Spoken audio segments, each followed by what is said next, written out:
Crypto கரன்சியா அப்படின்னா என்ன?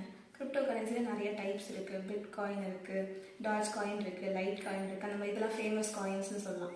So இதிலலாம் இது வந்து எப்படி நம்ம இதெல்லாம் ஆக்சஸ் பண்ணுறது, இதோட அட்வான்டேஜ் என்னென்ன, இதோட ரிஸ்க் என்னென்ன இருக்குது, இந்தியாவில் இதை எப்படி இன்வெஸ்ட் பண்ணுறது, இந்தியாவில் இதை வச்சு எப்படி ட்ரேட் பண்ணுறது, அதுக்கான டேக்ஸ்லாம் என்னென்ன அப்படின்றத பற்றி இந்த வீடியோவில் டீட்டெயில்டாக பார்ப்போம்.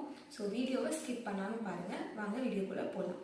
ஸோ கிரிப்டோ கரன்சினா என்னென்னா டிஜிட்டல் கரன்சி அப்படின்னு ஷார்ட்டாக சொல்லலாம். ஸோ நார்மல் கரன்சினா நம்ம கையில் ஒரு 10 ரூபா நோட் பேப்பராக வச்சுருக்கிறது தான் வந்து கரன்சி அப்படின்னு நம்ம சொல்லுவோம். இதே டிஜிட்டல் கரன்சினா டிஜிட்டலாக ஆன்லைனில் நம்ம வச்சுருப்போம், அதுதான் வந்து கிரிப்டோ கரன்சி.